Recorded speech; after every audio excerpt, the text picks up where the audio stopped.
So in Nandagram, a section of Vrindavan, in a beautiful field, even today, is this Ter Kadamba tree. And during the time of Krishna, he would take care of cows. And as he was taking care of the cows with his friends, they would be gone from just after sunrise until about this time of sunset. And he had many, many cows. He would climb the kadumba tree and go on a branch and call out for the cows. And Achintya Shakti, this is the basis of understanding the supreme truth, is that God as a person has inconceivable potencies. And the ultimate potency is God's power to love everyone, individually and personally and unconditionally.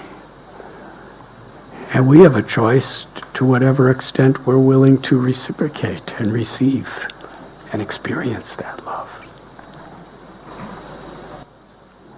So when Krishna would call out a cow's name, thousands and thousands of cows, each one, through their beautiful ears, into their minds and into their hearts, that sound vibration, each one heard their own personal name. And they all had different names. It's not like they all just heard cow.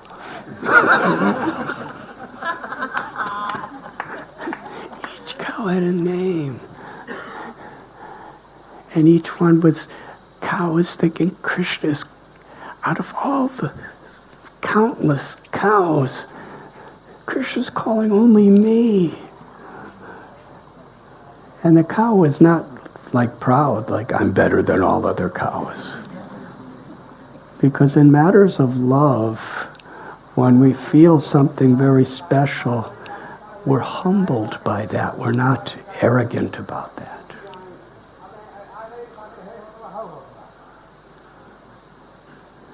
The cows are not thinking that of all cows, he just keeps calling my name only. I'm better than all the other cows. I'm more dear to Krishna than all cows. They're thinking, Krishna loves all of them so much, but he's so merciful, he's calling my name. And everyone was thinking like that. And no one knew that everyone else was thinking like that. So each cow, in the ecstasy of feeling the complete love of God, they reciprocated. And they called out Krishna's name, but in cow language.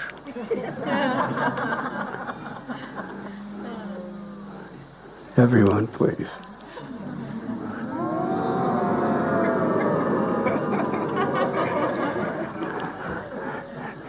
You sound really like tired cows. Please.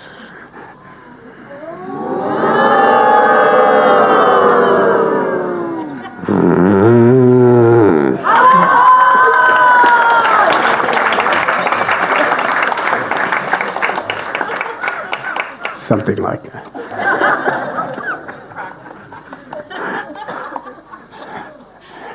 And Krishna was hearing each one of them personally, individually, reciprocating with his love. And they all raised their tails and came running to the Ter Kadamba tree to meet with Krishna. And he would greet and welcome each one as they came. even though there was so many thousands of cows. He made each one feel so special. And that's the personal nature of the Supreme Truth. This, not just something that attracts us to liberation, but it's an eternal relationship of love between the Supreme Lover, Sri Radha, Sri Krishna, and each soul. And Krishna has the power, actually, and Sri Radha has the power for all the limitless souls. Absolutely countless. At Kumbh Mela, there'll be, this month, as I said, they're expecting 400 million people. But in the country of India, there's about 1.2 billion people. And the population of humanity on the earth is, you know better than me. And what to speak of all the species of life on this earth? The insects and the microbes and the trees and the plants and the bushes and all the birds and reptiles and animals. Wherever there's life, there's the sacred part of God, the eternal soul.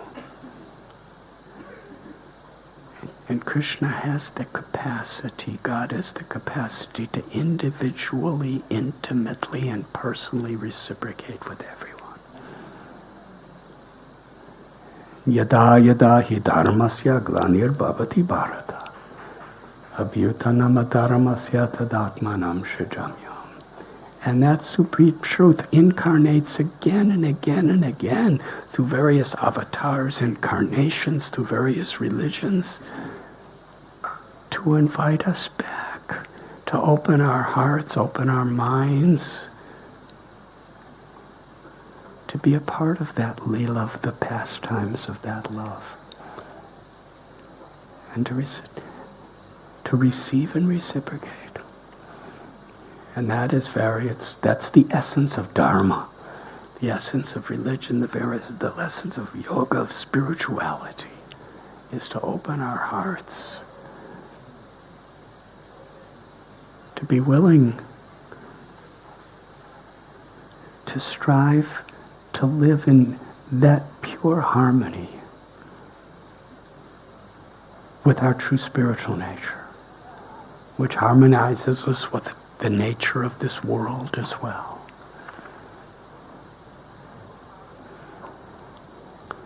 So it is described that one day, one cow didn't come. All the thousands of cows came to the tree and Krishna welcomed them. But one cow was lost. And Krishna came off the tree and he walked for many miles just looking for this cow. And found the cow and brought her back. And once there was a little calf. Krishna was taking care of calves. And this calf was in the pasture with so many other calves. And they were all jumping around and they were playing and they were eating grasses and they were drinking waters and they were doing so many things, and they had just left their mothers after drinking their milks. And this one little calf was crying, literally tears flowing from her beautiful shining eyes.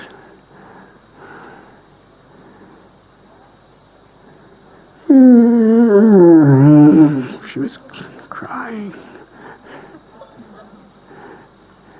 And Krishna heard that crying among all calves.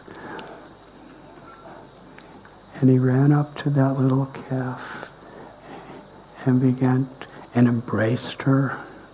She was very small. And was rubbing her and began to talk to her. Talk to her in a language she could understand perfectly. And he said, please be happy. I know you miss your mother, and I'm going to bring you back to your mother right now.